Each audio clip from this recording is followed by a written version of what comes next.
The legitimacy of the child has long been an issue in Malaysia and still is until today. In Malaysia, if a non-Muslim die without leaving a will, their estate and property will be distributed under Distribution Act 1958. To avoid any misunderstanding, this act only applied to those non-Muslim in West Malaysia and Sarawak. For those in Sabah, they will be distributed under Interstate Succession Ordinance 1950. For Muslim, they will be only applied to Sharia law. For Muslim children, the child is considered legitimate if the child is born 6 months or further from the parents' marriage. On the other hand, somewhere below 6 months is considered illegitimate and cannot bear their father's name. In the case of non-Muslim, a person who is born legitimately is the one who is legitimized in accordance of Legitimacy Act of 1961. Allah has already stated in Al-Quran about how the division of the estate should be determined by children and the parent itself in Surah An-Nisa, verse 11 and 12. These two verses can be referred to as a guide to a rightful share for a various hire. In Islam, we practice Islamic inheritance planning to ensure that the inheritance will be protected for the benefit of others, and it should be abide by the rules laid down by Sharia, which follow Al-Quran and Sunnah as the main source.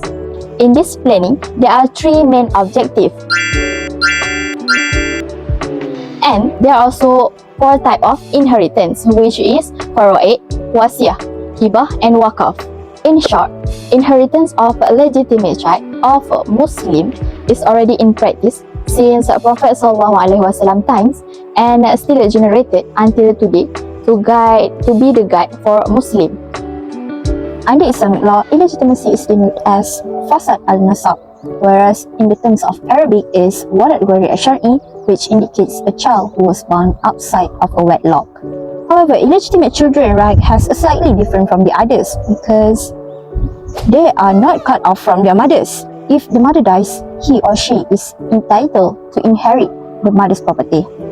Therefore, based on the Legitimacy Act 1961, illegitimate children can only inherit property with the three following conditions, which are the mother died without a will, and the mother has no other legitimate offspring, and inherit property is belong to the mother. Different from non-Muslim, the point of view from Islamic law is the child. Even though after both of the parents are married, they are still considered as illegitimate. Saya nak tukar harta saya kepada nama anak saya. Ya ke mak? Ya ke mak? Okay, bagi saya cek dulu Boleh. Okay, jadi kita boleh teruskan dengan prosedur seterusnya. Alhamdulillah. Okay, kami kita nak minta maaf.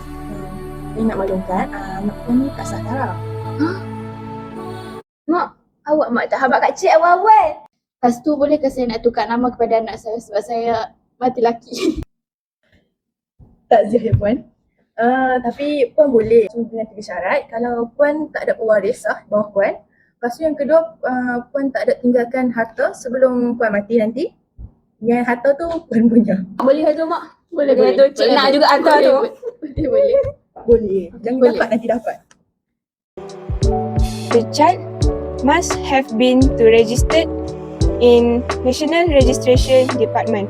So it shows that the child was lawfully begotten. Title of legitimate child, it have certain rights and privileges, which means they can inherit their parents' property when the parents will die.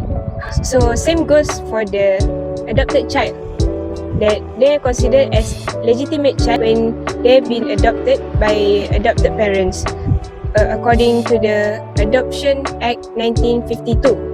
In the case of Ramah Abu Bakar, the plaintiff had been adopted by other parents.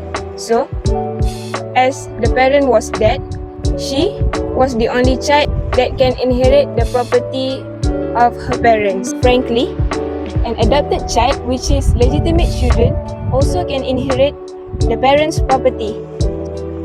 Non-Muslim in Malaysia needs to register their marriage according to the Law Reform Marriage and Divorce Act 1976. However, if they have a child, they need to register their marriage first according to the LRA 1976. Thus, the children are considered to be official. However, according to Section 4, subsection 1 of the Law Reform Marriage and Divorce Act 1976, any marriage that is conducted through their religion, custom, or any other law would consider as valid. However, they just need to register their marriage first. Yes, they can inherit their mother's property. However, it is subjected to Legitimacy Act 1961 in Section 11, subsection 1, which is that they can inherit their mother's property in exception. First, if their mother die without intestate. Second, if their mother die without having any other inheritors that is legal, which is their children or their grandchildren. However, for their biological father, illegitimate child cannot inherit anything from their father. The case of Tan Kah fight against Tan Ying, it is considered that the illegitimate children cannot inherit any property from their biological father, either in becoming the manager of the property or inheriting their property. So in this case, illegitimate child can inherit property from their parents, but only from their mother's side, and it is need to be considered the terms and conditions whether their mother die without intestate, and if their mother still have legal inheritors, which is their children or their grandchildren. So, Dr. Elon Musk, what is the purpose you call me today? Today I call you to talk about my will. Actually, I want to inherit my...